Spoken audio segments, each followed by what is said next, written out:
Mais uma vez é um prazer muito grande estar aqui com os irmãos, aprender muito com os meus irmãos também aqui, com mais experiência pastoral do que eu, e desfrutando dessa palavra maravilhosa que nos vai animando a conhecer cada vez mais o nosso Deus e a servi-lo com todo o nosso coração. Para dizer que Nampula fica marcado para mim como o lugar mais rico de Moçambique. E a Conferência Fiel em Nampula acaba por ser também a Conferência Fiel onde eu já fui com homens e mulheres com mais dinheiro do que em qualquer outra parte do mundo. Porque nunca estive numa conferência onde se encontrasse tanto dinheiro no chão. Eu lembro-me que o ano passado estive aqui, o irmão que fazia anúncios, quase que durante 2 ou 3 dias, a repetir que temos aqui uma nota de alguns meticais e ninguém vinha levantar. E eu disse, o pessoal é rico. Quando perde notas, nem dá por isso. É bom. E hoje temos muito mais coisas, não é? Agora, aqueles que perderam óculos e deixaram durante o dia inteiro, eu não sei se eles precisam de óculos. Porque se eu perder os meus óculos, em poucos segundos, se eu quiser ler, já vou saber que não tenho óculos. Porque não vou conseguir ler em condições. Então, se calhar, o dono desses óculos só usa óculos para estilo. Não. Amados, é bom estarmos aqui estudando a Palavra de Deus. E eu vou tentar correr com o tempo. Devia começar essa sessão às 17. Sei que o jantar deve estar já à espera. Mas já temos 30 minutos depois da hora marcada. Mas vamos tentar correr e ver o que podemos fazer. E a palavra de Deus. E os irmãos têm uma vantagem muito grande. E eu quero agradecer a... tem, sim. Eu quero agradecer aos irmãos, sobretudo à organização da Fiel aqui em Nampula, por providenciar os manuais. Em muitos outros sítios não tem sido assim. Há um programa, um boletim com os palestrantes, as horas, e só isso. Os irmãos têm um material muito bom, que podem levar para as vossas igrejas, digerir com calma, porque nem tudo que está aí nós conseguimos dizer aqui. Então é um material muito bom para os irmãos, mas também para as igrejas que dirigem. Na Bíblia, um abençoado nunca é um fim em si mesmo. Na Bíblia, um homem ou uma mulher abençoados nunca são um fim em si mesmos aos olhos de Deus. É costume da parte de Deus, é quase repetitivo isso em toda a Bíblia, que sempre que Deus abençoa alguém, a bênção não termina nessa pessoa. Há sempre um outro alvo que Deus tem em mente. Aquele que é abençoado acaba sempre por ser um vaso ou instrumento de bênçãos para outros. Então, aquilo que nós recebemos aqui, que abençoa as nossas vidas, os manuais, as mensagens, as anotações, os debates que estão sendo feitos aqui, são para edificar a nossa própria fé, mas também para ajudar os nossos irmãos que não puderam estar aqui nas nossas igrejas. Então, nós fomos abençoados graciosamente por Deus e, através das nossas vidas, da nossa compreensão, nós podemos também partilhar essa bênção com os outros irmãos. Também queria aproveitar para dizer o seguinte: sempre que nós temos debates, análise de textos bíblicos sobre doutrinas que são difíceis de entender, os anos de vida cristã e de ministério pastoral me vai ensinando de que nós temos que ter uma postura estudantil. Sempre que eu leio um texto bíblico ou ouço uma pregação, parece que não é aquilo que eu entendo sobre a Bíblia, ou, pior ainda, quando eu leio alguma coisa na Bíblia e parece que aquela coisa não está de acordo com a forma como eu penso, a atitude mais correta a ter é nos submetermos à Bíblia. O problema não estará na Bíblia, certamente o problema está na minha cabeça. Eu é que ainda não entendi muito bem. Então, em vez de dizer simplesmente, a Bíblia diz isso, eu não concordo, ponto final, essa é uma atitude que não é digna para um filho de Deus ou para uma filha de Deus. Até partindo do princípio que esse é um livro inspirado pelo próprio Deus. Então, quando alguma coisa que eu leio ou choca com a minha maneira de pensar, ou choca com o meu comportamento, ou choca com qualquer outra atitude minha, então a atitude mais correta é humilhar-me diante de Deus e tentar rever aquilo que eu fui ensinado e creio e aquilo que a Bíblia diz. E há tempo para corrigir, há tempo para mudança. Todos nós somos discípulos. Temos um grande mestre que é Jesus Cristo. E discípulo quer dizer aluno. Toda a nossa vida vai ser uma vida de aprendizagem.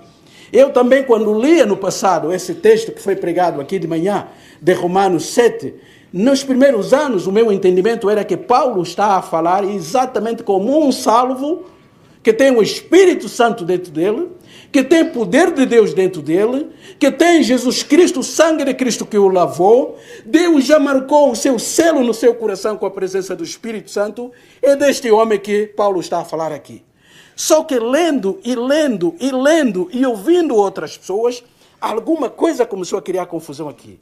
Mas como é que ele exalta a salvação? Diz que já foi resgatado do poder do pecado, a morte já não tem poder sobre ele, e diz uma série de coisas no capítulo 6 e no capítulo 8, e de repente diz que é um homem derrotado pelo pecado, não sabe o que faz, o pecado domina sobre ele é um escravo da lei do pecado, e ele diz: que esquizofrenia espiritual é esta? E eu tive que dizer, se calhar eu não entendo muito bem esse texto. E graças a Deus, aprendendo, lendo a Bíblia, perguntando a outras pessoas, orando a Deus. É uma confusão aqui, Deus.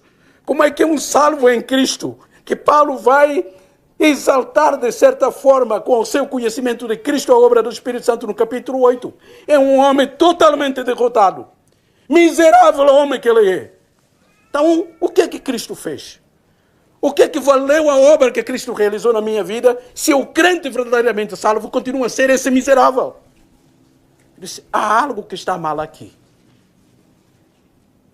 E hoje já tenho a posição igual à do Dr. Charles. Porque fui entendendo, não pode ser o Paulo transformado aqui. Aquele grande apóstolo que Deus usou para escrever uma boa parte do Novo Testamento. É alguém em crise constante. É alguém que não sabe o que lhe aconteceu. É alguém derrotado pelo pecado e pela lei. É alguém que é subjugado pelo mal também. A carne domina sobre ele a toda hora. Mas como é que ele pode cantar vitória no capítulo 8? Então só pode ser a mesma pessoa, mas em momentos diferentes. Porque aquela pessoa que vive depois de ser salvo, de ser justificado, está no processo de santificação para a glorificação. Ele terá uma forma diferente de dizer as coisas.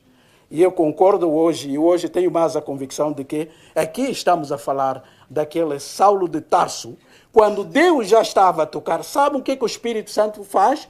O Espírito Santo não começa a trabalhar na vida do homem a partir da regeneração. Não. O trabalho do Espírito Santo, louvado seja o Senhor, já começa antes mesmo da pessoa se converter. Porque quando a nossa mente começa a ficar agitada e a gente fica perturbada, lê a Bíblia, ouve uma mensagem, fica inquieta, já o Espírito Santo está a fazer alguma coisa na nossa vida. Nós já não nos sentimos os mesmos. Não sabemos o que é que nos está a acontecer, mas sabemos que alguma coisa está a acontecer. Só que não sabemos qual. É a graça do Espírito já a preparar a nossa mente. A mostrar que pela lei e pela religião não conseguimos fazer nada. Até aquele dia, é que Ele vai agir na nossa vida diretamente. E compreendemos por que toda aquela agitação estava a atrapalhar a nossa vida. Graças a Deus por isso. Então vale a pena termos essa atitude de humildade diante da palavra. Dizer, se eu não entendo, o problema é meu e não da Bíblia. Então vou rogar a Deus para que me ajude, me esclareça mais ainda, para que eu compreenda a sua vontade. E Ele faz isso. Deus faz isso. Aquelas dúvidas iniciais, aquela resistência inicial contra a palavra de Deus, um dia vai se tornar um prazer para nós. E lemos aquela palavra e louvamos a glória de Jesus Cristo por aquilo que nos aconteceu. E essa é uma obra que começa com a atitude de eu reconhecer, esta é a palavra de Deus. E a minha mente nem sempre compreende tudo que está aqui. Mas como a Bíblia diz, o próprio Paulo diz, nós temos a mente de Cristo, então rogamos a Deus que nos dê compreensão para que aquele texto faça sentido também para a nossa vida. E o objetivo ou um princípio que eu queria deixar aqui, antes de entrar, há muita biblioteca aqui e os irmãos são abençoados e o Ministério Fiel é uma bênção de Deus. E eu vejo isso na minha vida pastoral, em Portugal, onde vivo. A Fiel começou lá em 2001, só faltei uma vez até este ano. Sempre estou lá aprendendo com os irmãos Deus tem feito boas coisas. E louvo a Deus pelos irmãos que meditam, que escrevem e tudo. Mas, se nós não compreendemos a razão desses livros, podemos, como o pastor dizia aqui, encher a nossa cabeça.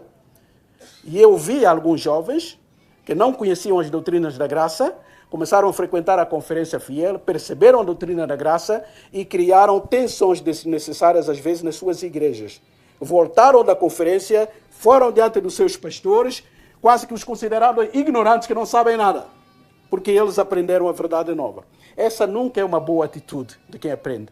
Quando eu aprendo uma coisa que os outros irmãos ainda não aprenderam, a atitude correta é partilhar amorosamente, graciosamente, porque eu também recebi de graça. Por que não comprar um livro da Fiel e levar a um irmão mais velho na igreja, ou até o seu pastor, se calhar ainda que não concorda com essas doutrinas, oferecer-lhe um livro no aniversário dele?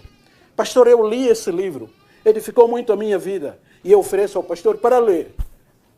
É uma forma respeitosa, estamos a ajudar aquela pessoa, mas não estamos a ajudá-la de cima para baixo, porque o objetivo do ensino das doutrinas da graça não é esse, obviamente.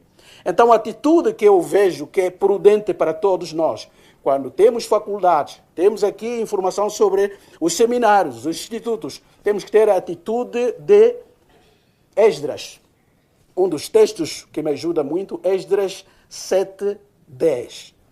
Porque diz assim: e Esdras predispôs o seu coração para buscar a lei do Senhor e para a ensinar a Israel. Os irmãos estão a ver a sequência? A primeira coisa que ele fez quando foi a palavra de Deus, é claro que está no Antigo Testamento, mas ele foi para aprender da palavra de Deus. Ele buscou com o seu coração. Cada vez mais a leu. E meditou nela, mas não para ficar aqui na cabeça, é para chegar até o coração. E diz o versículo, para a cumprir, ou seja, obedecer às suas instruções. Esse é o valor do estudo bíblico. Eu entendo, mas as ordens, as orientações são para a minha obediência. O fim do ensino bíblico é para que o crente seja obediente àquilo que sabe que está na palavra de Deus. E só depois é que o texto diz, e para ensinar a Israel. Ou seja, ensinar ficou em último lugar. Eu tenho que ler a Bíblia primeiro para minha edificação, para que eu possa crescer. Eu não posso ler a Bíblia logo com a intenção de ensinar outros. Não, a Bíblia primeiro tem que falar para mim. Esse foi o princípio de Esdras. E ele foi um homem usado de forma sobrenatural em Israel para produzir, ou Deus produzir através do ministério dele, uma transformação espiritual naquele país e o povo amou a lei do Senhor. Esse sempre deve ser o princípio de qualquer bom estudante de teologia. Esdras 7:10. Eu vou aproveitar ainda. Está a funcionar. Pensei que o relógio estivesse parado. Tenho aqui algumas perguntas. Tenho 4 que são praticamente uma pergunta só. E a outra que está aqui, vou começar com esta diferente, de um irmão ou uma irmã, não sei, que perguntou, uma pessoa que é digna de entrar no céu é aquele que faz a vontade de Deus, e quando um homem pratica pecado. Se um homem vive praticando pecado, ou seja, repetindo e caindo no mesmo pecado constantemente, essa pessoa é salva, não é, perde a salvação, o que é que acontece com ela? E eu comecei com ela, com este aqui, para dizer o seguinte. Nós já vimos aqui, o pastor Charles mencionou um versículo muito bom, uma passagem muito boa de João. Os irmãos veem ali. Vamos a ele, antes de voltar aqui. João capítulo 1, ou 1 de João, assim que está certo. É um texto bom que nos ajuda. 1 de João, rapidamente, diz o seguinte, a partir do versículo 5. 1 de João 5. Vamos ver como é que a Bíblia diferencia aqui O crente no Senhor Jesus Cristo pode tropeçar, pode pecar? Claro que pode. Agora, pode viver constantemente no pecado repetido? E aqui vemos que a Bíblia diz não. Essa diferença é boa para não nos sentirmos perfeitos, no sentido de que somos impecáveis, isso só vai acontecer na glorificação. Mas também para não termos desculpas de pecar a toda hora, porque o crente peca. A Bíblia diz assim, eu vou ler aqui, diz assim: ora, a mensagem que da parte de Deus temos ouvido e vos anunciamos é esta, que Deus é luz. E os irmãos sabem que na Bíblia a luz está sempre ligada ao entendimento da palavra, à verdade também, não é? Deus é verdade, portanto ele é luz e não há nele trevas nenhumas. É claro que a luz também, ligada à verdade, está ligada também, de certa forma, à santidade, à contrariedade com o pecado que é obscuro. E diz então, se dissermos que mantemos comunhão com ele e andarmos nas trevas, mentimos e não praticamos a verdade. Então há uma contradição aqui. Se porém andarmos na luz, como ele na luz está, mantemos comunhão uns aos outros e o sangue de Jesus, seu Filho, nos purifica de todo o pecado. Então há diferença entre luz e trevas. Deus é luz e quem está na luz, em Deus tem que andar na luz. Essa é a sua natureza, porque está ligado a Deus que é luz.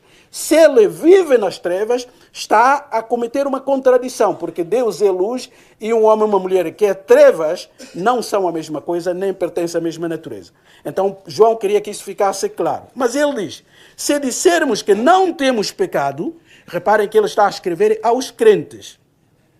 Se dissermos que não temos pecado, em pecado nenhum, a nós mesmos nos enganamos. E a verdade não está em nós. Então, quem diz que eu sou um crente perfeito, eu não tenho pecado, desde que conheci Jesus Cristo, nunca cometi nem por pensamento, nem por ato, nem por atitude um pecado, então está a cometer um engano. E João vai dizer que até faz de Deus um mentiroso. Por quê? Porque Deus diz que nós somos pecadores. Ou seja, nós pecamos. E se eu digo que não peco, então estou a dizer que Deus está a mentir a meu respeito. Não é? Isso é grave. Agora ele continua. Se confessarmos nossos pecados, ele é fiel e justo para nos perdoar os pecados e nos purificar de toda a injustiça. Se dissermos que não temos cometido pecado, fazemo-lo mentiroso, ou seja, Deus, e a sua palavra não está em nós. A única atitude correta para um bom crente, quando reconhece que nos seus pensamentos, nas suas atitudes, nos seus atos, falha em agradar o seu Deus, é se voltar à cruz, é ir ao arrependimento. Essa é a atitude correta. Agora, João, como Paulo, como todos sabem que sempre que a Bíblia é ensinada, como o Evangelho da Graça, é sempre perigoso. Porque a pessoa, sem entender mal, pode pensar que é permissão para viver de qualquer forma, porque a salvação é de graça. E João percebe isso. Vejam o que ele diz no início do capítulo 2. Filhinhos meus, estas coisas vos escrevo para que não pequeis. Eu estou a dizer que toda a gente é pecador. Quem diz que não peca está a mentir, está a fazer de Deus pecador. E se alguém parar ali pode dizer, então somos todos pecadores, podemos pecar à vontade. Afinal, ninguém é santo. Mas João acrescenta, diz, filhos, eu estou a escrever isso porque é verdade, mas não estou a dar autorização para que alguém viva no pecado. Eu escrevi isso para que, diz ele, não pequeis. E aqui a ideia do verbo é que não vivais no pecado. Eu estou a dizer que há perdão, tem que se chegar à graça de Deus e à cruz e reconhecer com arrependimento, mas isso não é autorização para pecar. Ou algumas traduções dizem, vive pecando. A ideia do presente contínuo.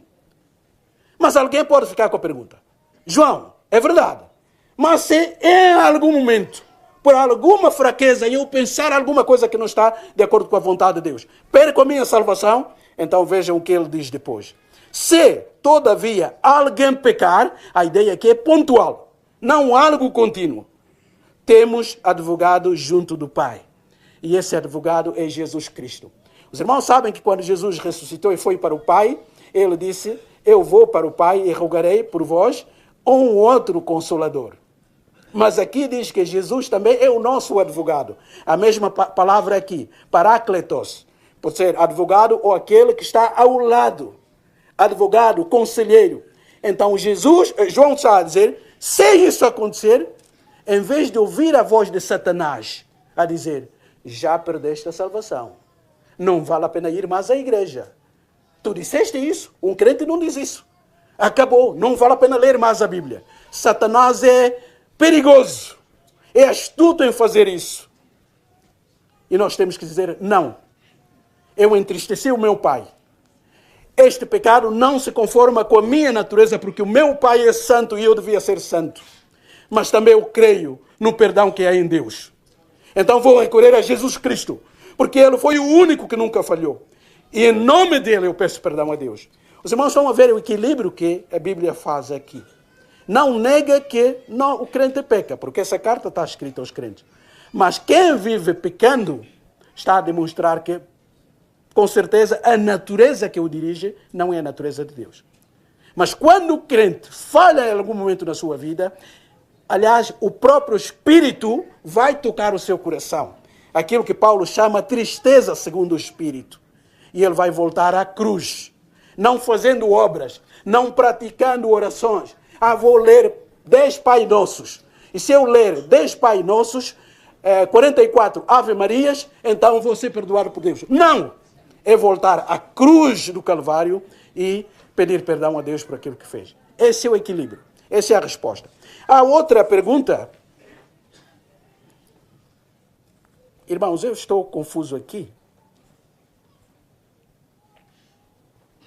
Eu acho que o meu relógio não está a funcionar aqui. Alguém me pode ajudar? Só para pôr aqui o temporizador. Por favor. Ok. Tá bom. Vou acompanhar aquilo. Então, a outra pergunta aqui eram 4, mas praticamente estavam ligadas ao mesmo assunto. Sobre as crianças. Que nós dizemos, na vida, ou a humanidade está ou em Adão ou em Cristo. Não há um meio termo aqui.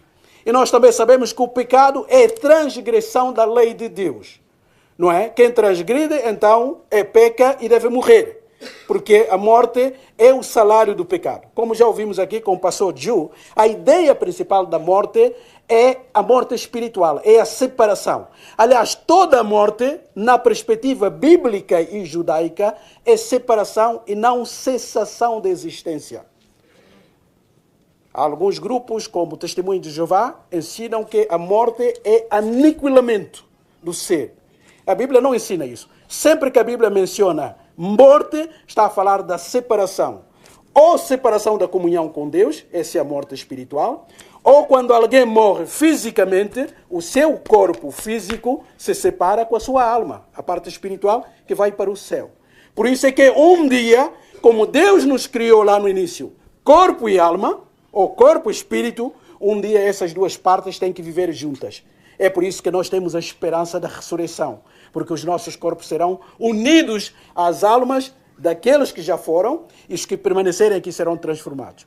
E a pergunta que vem aqui é, qual é o caso das crianças? Como é que fica o caso das crianças?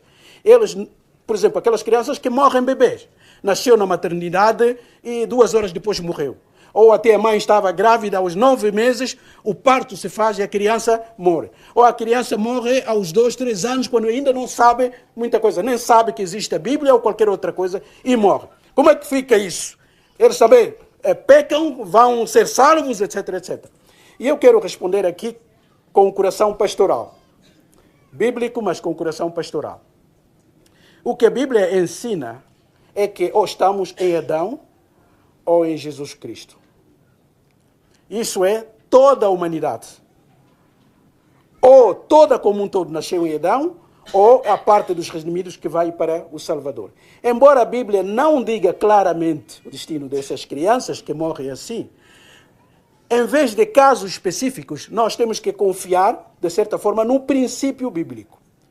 E qual é o princípio geral da Bíblia? Ou em Adão, ou em Cristo.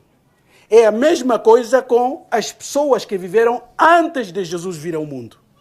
Como é que homens e mulheres que viveram antes de Jesus foram salvos? Alguns dizem pela lei. Mas isso é impossível. Vamos imaginar que os judeus foram salvos para cumprir a lei, ou por cumprirem a lei. Agora pensem comigo. E aquelas pessoas que viveram antes de Moisés, antes de receber a lei, como é que foram salvas? Enoque e outros. O princípio bíblico geral é que todos sempre são salvos pela graça. Aqueles que têm consciência mediante a fé no Senhor Jesus Cristo. Isso inclui todos, mesmo aqueles que não tiveram a capacidade. Para mim, a questão das crianças é mais uma prova bíblica da graça ou da salvação pela graça no Senhor Jesus Cristo. Nenhum ser humano, seja criança, seja adolescente, seja adulto, seja idoso, estará no céu se não for pela obra do Cordeiro de Deus.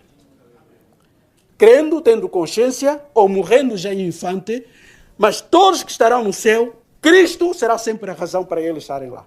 Então esse é o bom princípio bíblico. Sei que para os pais que perdem filhos, esse é um problema sério. Por isso é que eu estou a falar como um pastor. Mas nós sabemos que há duas posições aqui. Muitos dizem há crianças que foram destinadas para a salvação. E as que não foram, mesmo morrendo bebês, vão para o inferno. A outra linha que diz assim, não, todas as crianças, como não tiveram responsabilidades, irão no céu, mas sempre em nome ou por acaso da obra que Cristo realizou na cruz. Eu não entro nesse grupo, tenho a minha posição. A única coisa que eu posso dizer é que ninguém vai estar no céu sem ser pelo Senhor Jesus Cristo. E terminando com isso, não sei se vou chegar ao texto, mas vou correr. Para entendermos as doutrinas da graça e agradecer a Deus por elas, já que Deus é o juiz do universo e todo ser humano vai passar por aquele tribunal para prestar contas daquilo que foi a sua vida aqui. A pergunta que todos nós devemos fazer é esta. Tendo dúvidas com a doutrina da graça, a salvação só pela obra de Jesus, ou preciso de fazer algumas coisas? Podemos ter muitas opiniões, mas eu quero dar uma ilustração aqui. Imagine, cada um de nós se imagine. Morre aqui, Jesus volta, há o julgamento. Vamos imaginar que o céu, o lugar onde Deus habita, tem uma porta. Imaginemos, vamos fazer essa imaginação. E lá dentro está Deus. E na porta está um grande serafim. Ou um homem mais santo ali. E cada um de nós chega à porta. Chega ali à porta para entrar. E alguém que está à porta pergunta-nos: o que é que te dá a certeza de que tu deves entrar aqui? Esse lugar é só dos salvos. Esse lugar é só dos crentes. Tu queres entrar aqui, o que é que te dá a certeza de que este é o teu lugar? Irmãos, eu não quero que o irmão me responda, mas pense nisso. Qual seria a sua resposta?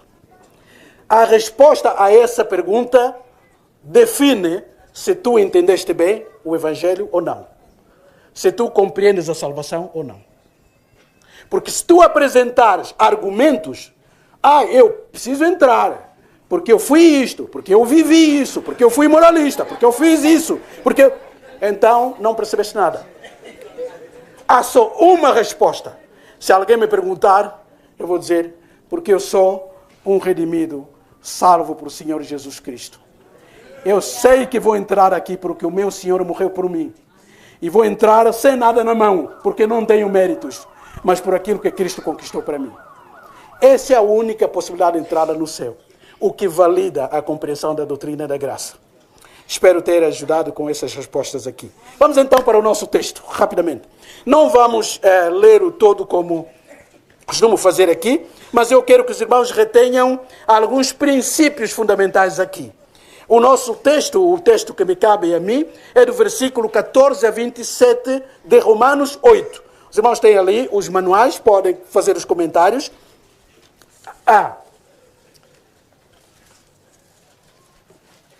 Queridos, esqueci-me de um texto.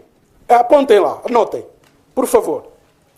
Esse texto é bom porque ajuda a entender como é que aqueles que viveram antes de Jesus também foram salvos pelo sangue de Jesus. Lembra sempre, Jesus está no centro. Ele morreu para aqueles que vieram depois deles, os eleitos, mas também os que viveram antes dele. E há um texto bíblico que nos ajuda a confirmar isso e a crer nisso e agradecer a Deus por isso. Os irmãos podem anotar, eu não vou ler aqui, Hebreus, capítulo 9, versículos 14 e 15. Hebreus 9, 14 e 15. Esse é um texto extraordinário, porque está a comparar os sacrifícios dos animais na antiga aliança, que nunca podiam limpar a consciência, e o sacrifício de Jesus aqui. Mas o versículo 15 diz: para quem foi aquele sangue que Jesus derramou? Só para os que viveram no primeiro século até hoje, ou também aqueles que viveram antes? Os irmãos verão que essa resposta diz que até para os pecados cometidos antes da nova aliança. Isso mostra claramente que a obra do Senhor Jesus Cristo aponta para os dois sentidos. Todos que estarão no céu serão ou foram salvos pela graça. Aqueles que viveram antes de Jesus, com fé nas promessas do futuro. E aqueles que viveram depois de Jesus, com fé na obra que foi realizada por Cristo no passado. Mas Cristo será sempre a razão de qualquer um estar junto a Deus. Portanto, isso ajuda também aqui. Ok, agora vamos para o nosso texto. Oremos. Pai, louvado seja o teu nome. Obrigado pelas verdades maravilhosas da tua palavra.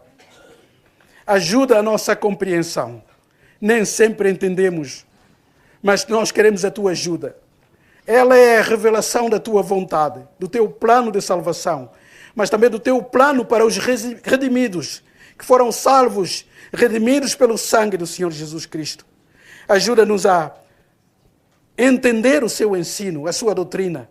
Ajuda-nos a rejeitar todos aqueles ensinos que ponham em causa o Evangelho da Graça. E ajuda-nos a nos submetermos à tua orientação também. Abençoa o teu povo, abre a mente de cada um de nós.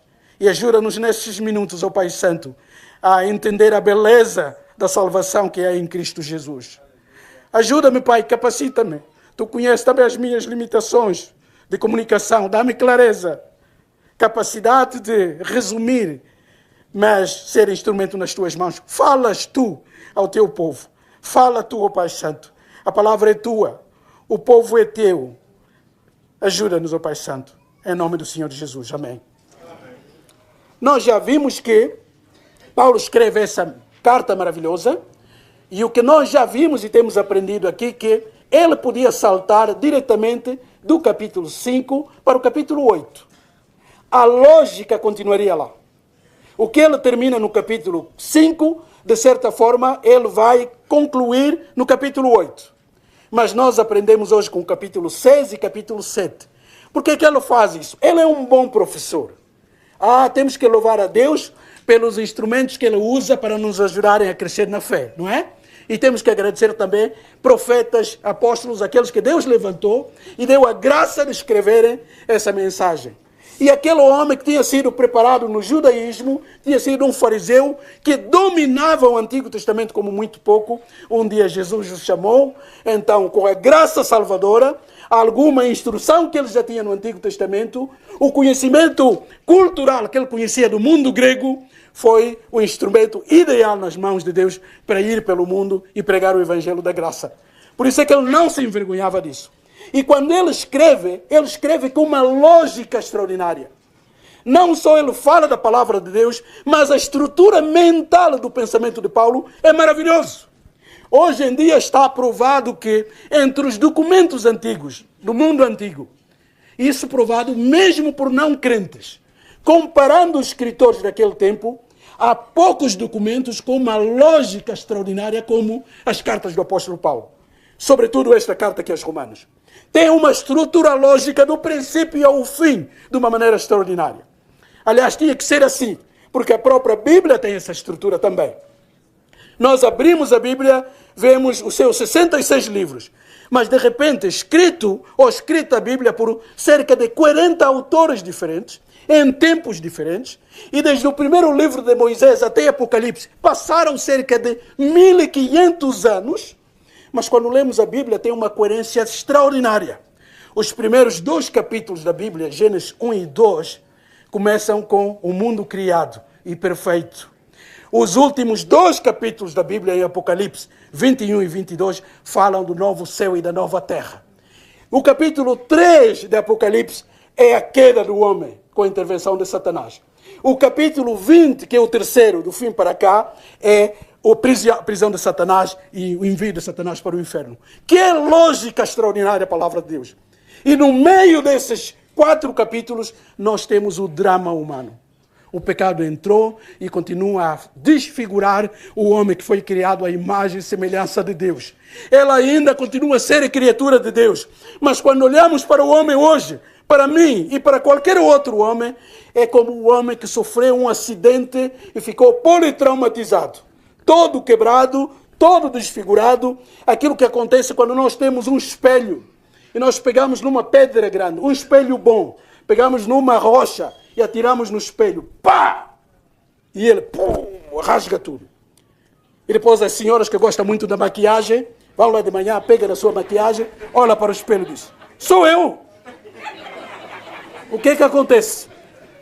A imagem que está lá é a nossa, porque está a refletir-nos. Mas não é a nossa cara completa que nós vemos ali. O nariz ficou aqui, a orelha ficou aqui. Então, ainda continuamos nós. Continuamos, aquele olho é meu. Mas normalmente fica aqui, não é aqui. Porque o espelho quebrado desfigurou aquilo. É o que o pecado faz. E essa é a gravidade do pecado. Distorce aquela imagem original que Deus criou quando disse que estava tudo muito bom. Então, vale a pena pensarmos na obra de Cristo. Primeiro, para ver os estragos que Satanás e o pecado trouxeram à humanidade. Mas Paulo, ao explicar essa carta, e nós já vimos que no capítulo 6 e 7, ele como um bom professor. Quando nós temos alguém que ensina bem, na escola, um bom professor é aquele que antecipa as perguntas dos alunos. Não é assim? Ele está a ensinar matemática, ou física, ou biologia, geografia, e ele sabe que essa afirmação vai criar dúvida nos alunos. Então, antes que os alunos perguntem, ele já diz, eu sei que vocês estão a pensar assim, mas ele já dá a solução. Esse é bom professor. E Paulo faz isso. Ele percebe que disse algumas coisas que podiam criar confusão. Por isso é que o capítulo 6 e 7 é para esclarecer o lugar do pecado. Será que o crente pode continuar no pecado? E também o que acontece com o crente em relação à lei. Mas ele continua o seu argumento de vitória aqui. Agora, rapidamente eu leio aqui. Nós temos 3 verdades que ele apresenta aqui. A adoção, a esperança e a ajuda ou auxílio que o Espírito dá. Isso é bom para nosso entendimento. A salvação não fica aqui. Muitos pensamos na salvação como apenas perdão dos pecados, livres do inferno e acabou. Isso é deísmo. As pessoas que optam pela teologia deísta, eles dizem que sim, Deus criou o mundo. Mas criou lá no princípio e depois deixou o mundo caminhar por sua livre vontade. Aquilo que acontece hoje não tem intervenção de Deus. É como, eles até usam um exemplo, é como um relojoeiro. Alguém fabricou o relógio, colocou a corda, o relógio continua a funcionar, mas vendeu e já não sabe mais onde está aquele relógio. Mas o nosso Deus não é assim. E a salvação bíblica não é assim. O mesmo Deus que começou a nossa salvação, Ele vai levar a sua obra até o fim. Não pode ficar na justificação. Ali Deus nos livra desse domínio, desse império, desse governo do pecado. Ele nos declara justos por causa da justiça do seu Filho. Mas a partir daquele momento há um trabalho contínuo do próprio Deus. Por isso é que não podemos começar na fé e terminar nas obras. Não! É fé do princípio ao fim. Porque as obras não são nunca a causa da nossa salvação, mas o resultado da nossa salvação na vida do crente. Então Paulo está a exaltar a Deus, a louvar a Deus com essas 3 realidades aqui. Aquele que foi salvo não foi só perdoado. Fiz uma declaração para o Cristo, fui perdoado, agora sei que já não vou para o inferno. Não. O Senhor Jesus Cristo não é só Salvador. Ele é Senhor e Salvador. Ele salva e entra na nossa vida para a dirigir. E Ele o faz através da presença do Espírito Santo, que é o selo que Ele coloca. É a garantia. No fim haverá glorificação. Mas enquanto não chegar à glorificação, o meu Espírito vai habitar em ti. Como a primeira paga, a garantia de que eu que comecei uma obra em ti, vou levá-la até o fim. Então ele diz assim, nós fomos por Deus adotados. Versículo 14. Pois todos os que são guiados pelo Espírito de Deus são filhos de Deus. Os irmãos, vejam aqui. Para se ser filho de Deus, primeiro tem que receber esse Espírito. Ou seja, ninguém pode ser filho de Deus sem ser guiado pelo Espírito de Deus. As duas coisas são juntas. Eles, porque não recebestes o espírito de escravidão para viverdes outra vez atemorizados, mas recebestes o espírito de adoção, baseados no qual clamamos, Abba, Pai. Ele diz aqui, olha, vocês não receberam o espírito para viverem cheios de medos depois dos curandeiros. Eu sei que aqui em Moçambique há muitos curandeiros, né? Há crentes, famílias de crentes que têm medo de curandeiro. Né? Quando alguém está doente na família, vamos tratar, vamos falar, vamos ver, querer um feiticeiro. Então vocês todos bebem esse líquido que o mais velho da aldeia vai dar. E às vezes os crentes são tentados a participar. Porque se não fizerem, o espírito mal pode afetar a sua família. Não há poder maior do que o poder de Jesus Cristo. E o Espírito Santo, diz aqui o nosso texto, ele também nos foi dado, e nós não recebemos esse Espírito para continuar na escravidão, mas para vivermos como filhos. Isso é belo, isso é lindo. Deus não é só o Deus que nos salvou. Em Cristo nós nos tornamos filhos desse Deus. Ele é nosso Pai. Somos filhos adotivos, sim, por causa do Filho unigênito. Mas a nossa relação com Deus hoje já não é a mesma relação que nós tínhamos em Adão. Em Adão nós só éramos criaturas de Deus. Em Cristo nós somos filhos de Deus. E diz assim, nós clamamos Abba, Pai. Essa é uma expressão mais afável. É como uma espécie de papai.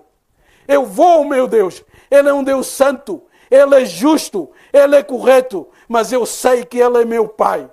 E Ele vai ouvir as minhas orações. Louvado seja o seu santo nome. E alguém pode perguntar, como é que tu crees que és filho de Deus? Isso é orgulho espiritual. Uma vez alguém disse isso. Eu fui fazer um funeral lá em Portugal morreu uma irmã nossa, partiu para o Senhor, e eu preguei lá, e preguei a esperança em Cristo, e aquela senhora mostrava provas de conhecer a Deus, Ele está com o nosso Senhor. E uma das senhoras daquela terra, aliás, é a terra da minha esposa, ficou muito aborrecida.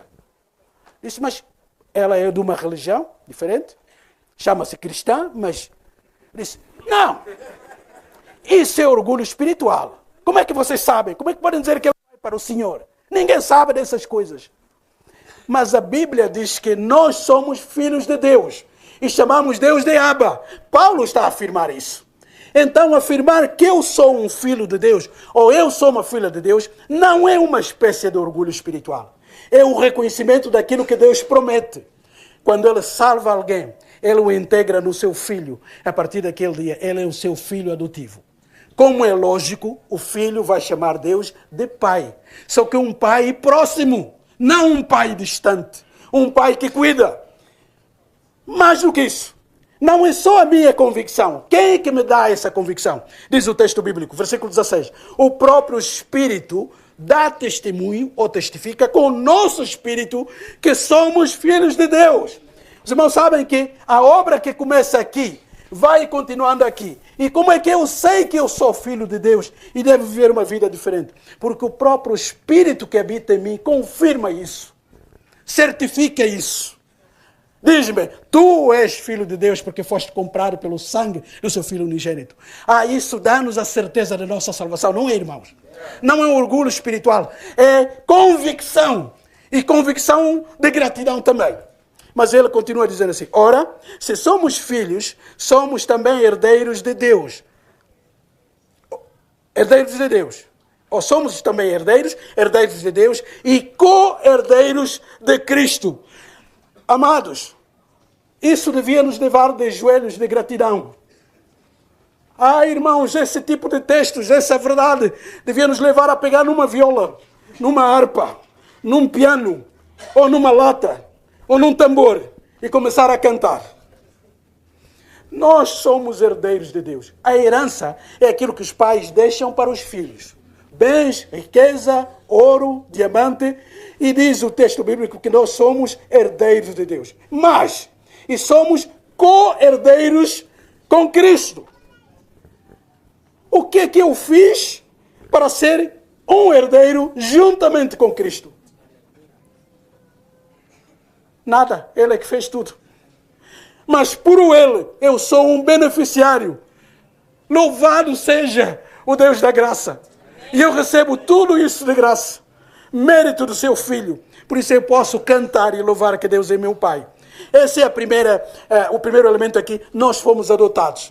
Então a salvação não é só perdão dos pecados, não é só justificação, não é só escapar do inferno e da condenação, mas entrar num relacionamento familiar com Deus. Deus agora é meu Pai. Mas Ele vai falar mais um pouco. Ainda temos algum tempo. Só que a vida do crente aqui não é uma vida fácil. Diz ele, versículo 18. Porque para mim, tenho por certo que os sofrimentos desse tempo presente não podem ser comparadas com a glória a ser revelada em nós. Amados, nós temos a vida eterna. O Espírito Santo já habita em nós. Nós somos filhos de Deus, adotivos por Deus, adotados por Deus, herdeiros já garantidos, co-herdeiros com Cristo.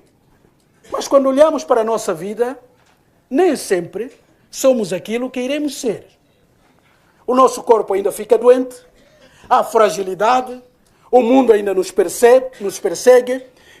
Cristãos no primeiro século foram queimados, cortados ao meio. Quase todos os apóstolos, exceto João, foram martirizados. Então, e as promessas do futuro? E a Bíblia diz que nós temos que viver pela esperança. Então, o segundo elemento que nós encontramos aqui é a esperança. Se os sofrimentos nos atacam nessa vida, nós temos que relativizá-las. Por quê? Porque a glória que nos aguarda é incomparavelmente superior. A ardente expectação da criação aguarda a revelação dos filhos de Deus, pois a criação está sujeita à vaidade, não voluntariamente, mas por causa daquele que a sujeitou, na esperança de que a própria criação será redimida do cativeiro, da corrupção, para a liberdade da glória dos filhos de Deus.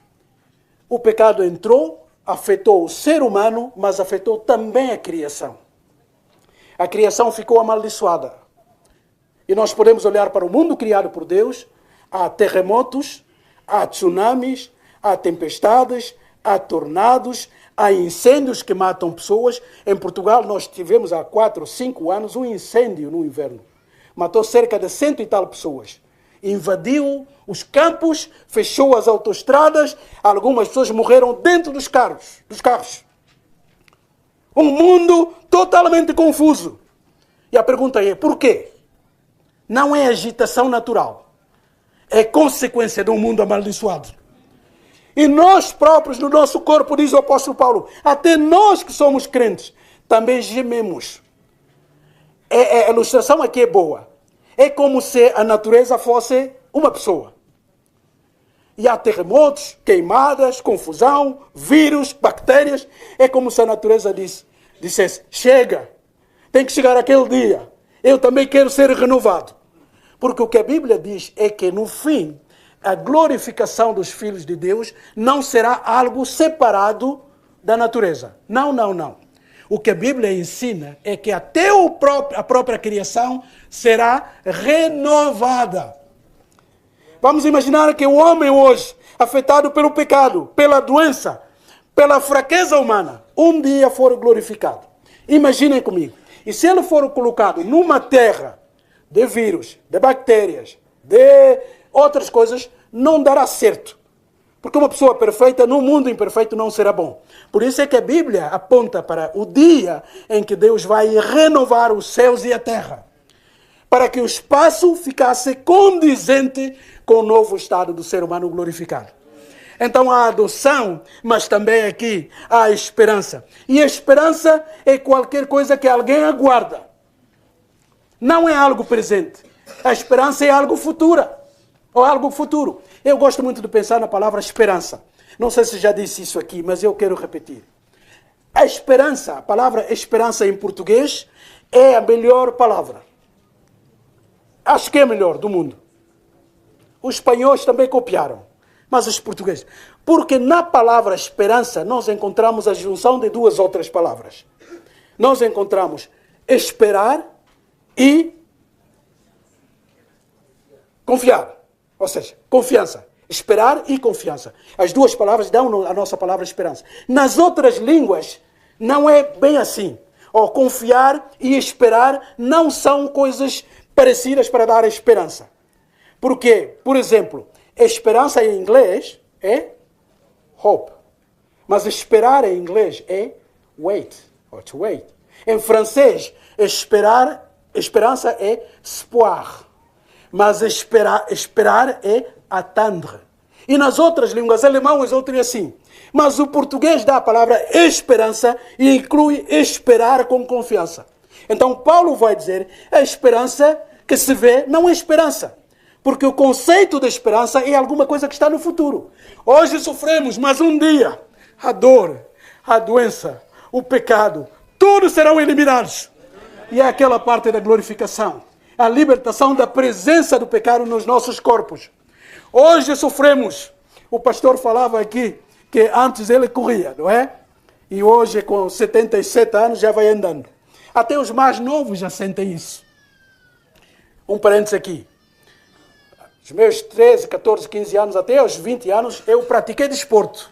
Gostava muito de desporto. Muitos. Futebol, artes marciais, tudo. Ia na escola, ia para o treino de futebol, ia para o treino à noite de karatê, tinha energia para tudo. Ginástica, tudo à vontade.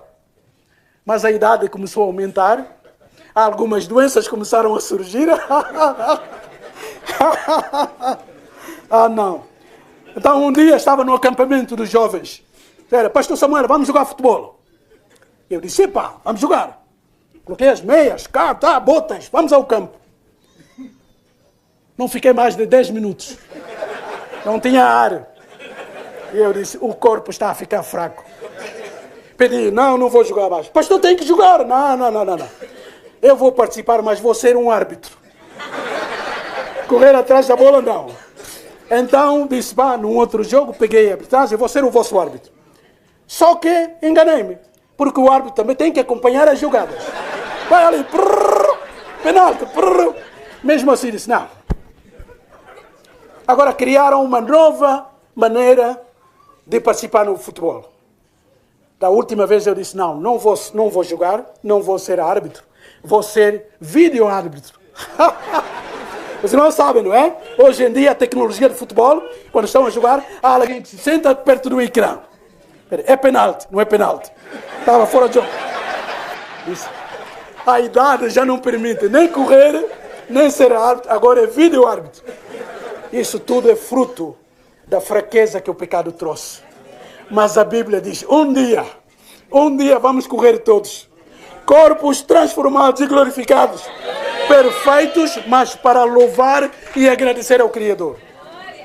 Finalmente, Paulo então vai continuar e eu tenho que correr. Ele falou de que a nossa salvação inclui essa adoção, porque hoje somos filhos, mas também a esperança que vamos alimentar, esperando com confiança de que tudo aquilo que Deus prometeu hoje, Ele vai cumprir no futuro.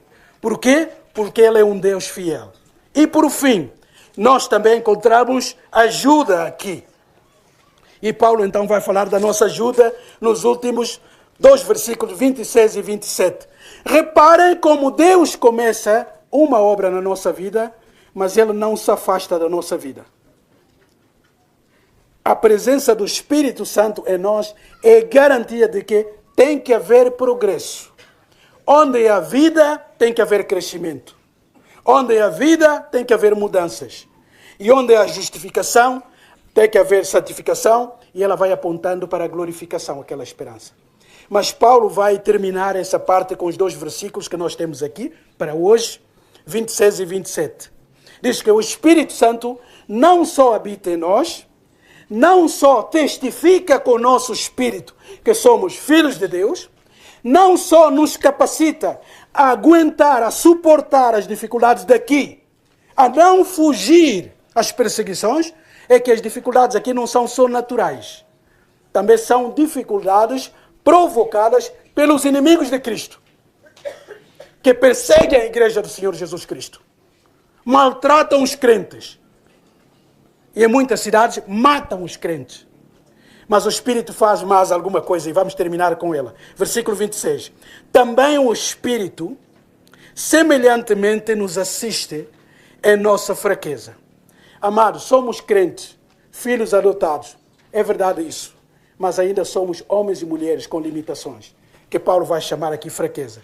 Então o Espírito Santo nos assiste em nossa fraqueza. E ele dá a razão. Porque não sabemos como orar como convém. Irmãos, temos que ter a humildade aqui. Não sei se já vos aconteceu, mas a mim já me aconteceu que por alguma situação, por alguma razão, e eu estou ali para orar a Deus. Mas às vezes não saem as palavras. O sentimento está ali, mas por alguma razão as palavras não saem. E mais, às vezes até vou a Deus, movido por sentimentos, por alguma emoção minha, e peço coisas a Deus. E nem sempre aquelas coisas são benéficas para mim. Agora imagine se Deus atendesse todas as minhas orações e fizeste a vontade de todos os meus pedidos. O que é que seria de mim? Às vezes o meu filho pequeno, os meus filhos, nós todos temos, quando eram pequenos, chegava perto da faca. Pai, dá-me. Mas nós adultos sabemos que aquela é uma faca. O meu filho está a pedir. Eu amo o meu filho. Mas se eu lhe der aquela faca, ele não tem consciência, vai se cortar. Ele vai sentir a dor, mas o coração que vai sofrer é o meu. Embora ele suplique, eu sei que aquela faca vai fazer mal, eu não vou dar. Como Jesus disse. Deus é nosso Pai. E nenhum bom pai dá uma pedra quando o filho pede pão. Ou dá escorpião ou cobra quando pede outra coisa. Mas Jesus vai dizer assim, se vocês homens, vocês que são limitados, pecadores, são capazes de dar boas coisas aos vossos filhos, agora imaginem o vosso Pai perfeito. Acham que Ele vai dar uma coisa negativa na vossa vida? Amados, essa é a garantia do nosso processo de crescimento.